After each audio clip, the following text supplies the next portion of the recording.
আসসালামু আলাইকুম, আমি মোহাম্মদ মামুন, নোয়াখালী সরকারি কলেজ। আজ আমরা কথা বলবো সাবজেক্ট প্রনাউন এবং অবজেক্ট প্রনাউনের অবস্থান নিয়ে।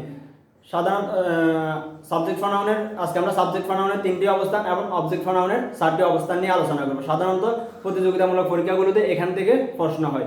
তো চলুন দেখা যাক সাবজেক্ট প্রনাউন এবং অবজেক্ট প্রনাউন। সাধারণত সাবজেক্ট প্রনাউন হচ্ছে সাবজেক্টের অবস্থানে যে প্রনাউনগুলো বসাতে হয় সেগুলো হচ্ছে সাবজেক্ট প্রনাউন, এবং অবজেক্টের অবস্থানে যে প্রনাউনগুলো বসাতে হয় সেটা হচ্ছে অবজেক্ট প্রনাউন। চলুন আমরা প্রথমে সাবজেক্ট প্রনাউনের অবস্থানগুলো দেখি। সাবজেক্ট প্রনাউনের প্রথম অবস্থান হচ্ছে অর্থাৎ সাবজেক্টের অবস্থানে সাবজেক্ট প্রনাউন বসবে। সাবজেক্টের অবস্থান তো আমরা সবাই জানি, অর্থাৎ বাক্যের শুরুটাই হচ্ছে সাবজেক্টের অবস্থান, সেখানে সাধারণত সাবজেক্ট প্রনাউন বসবে। যেমন আমি দুটো সেন্টেন্স দিচ্ছি, প্রথমটা হচ্ছে ইনকারেক্ট, পরেরটা কারেক্ট। এখানে আমি দিচ্ছি আস, পরে দিচ্ছি আর গোয়িং টু কলেজ, অর্থাৎ এটা হতে পারে না, কারণ এখানে হচ্ছে সাবজেক্টের জায়গা, কিন্তু আস হচ্ছে অবজেক্টিভ প্রনাউন। তো আমি এখানে এই কারণে এটা কারেক্ট, এখানে বসাতে হবে উই, অর্থাৎ এখানে সাবজেক্ট প্রনাউন বসাতে হবে। এখন আমরা দেখব সাবজেক্ট প্রনাউনের দ্বিতীয় অবস্থানটা। দ্বিতীয় নাম্বার অবস্থানটা হচ্ছে কোনো বিভার্বের পরে সাধারণত সাবজেক্ট প্রনাউন হবে, অর্থাৎ this is I, it is I. অনেক ক্ষেত্রে আমরা দেখি যে দিস ইজ মি ব্যবহার করে, কিন্তু এটা হচ্ছে সম্পূর্ণ ইনকারেক্ট। প্রকৃত গ্রামার রুল হচ্ছে যদি বিভার্ব থাকে, বিভার্বের পরে যদি প্রনাউন বসাতে হয় তাহলে আমাকে সাবজেক্ট প্রনাউন বসাতে হবে। এখানে মি বসানো হয়েছে, এটা হচ্ছে অবজেক্ট প্রনাউন, অর্থাৎ এটা ইনকারেক্ট। আমাকে বসাতে হবে আই, কারণ বিভার্বের পরে সাবজেক্ট প্রনাউন হয়। এবার আমরা দেখব সাবজেক্ট প্রনাউনের 3 নাম্বার অবস্থানটা। 3 নাম্বার অবস্থান হচ্ছে যদি কনজাংশন থাকে, কনজাংশনের আরে সাবজেক্ট প্রনাউন হবে। তার মধ্যে 3টি উল্লেখযোগ্য কনজাংশন হচ্ছে দ্যান, অ্যাজ, দ্যাট, অর্থাৎ এগুলার পরে সাবজেক্ট প্রনাউন হবে, এগুলার পরে কখনো অবজেক্ট প্রনাউন হবে না।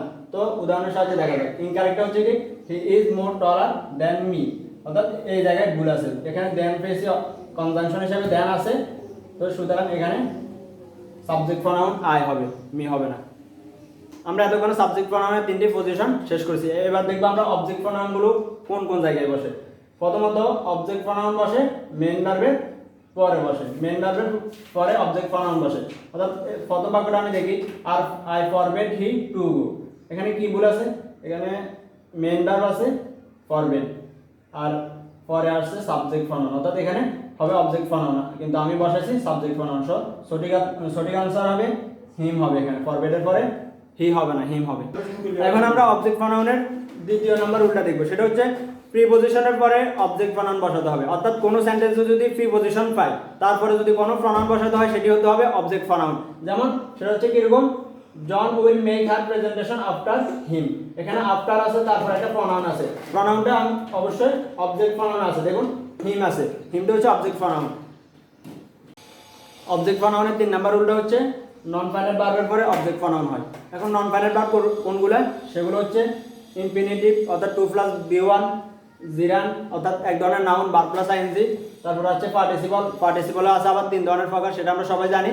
তো আমরা দেখব ইনফিনিটিভ থাকলে কিভাবে অবজেক্ট প্রনাউন হয়। যেমন আমরা এই সেন্টেন্সটা দেখি, he tried to follow me, অর্থাৎ এখানে আমি 2 + B1 পাইছি, টু ফলো, অর্থাৎ এখানে এটা ইনফিনিটিভ আছে। আর যদি ইনফিনিটিভ থাকে সেটা হচ্ছে নন ফাইনাল ভার্ব, আর নন ফাইনাল ভার্বের পরে অবশ্যই অবজেক্ট প্রনাউন হবে। দেখুন এখানে মি হয়েছে, অর্থাৎ আই না হয়ে মি হয়েছে, কারণ ইনফিনিটিভের পরে অর্থাৎ নন ফাইনাল ভার্বের পরে অবজেক্ট প্রনাউন হয়।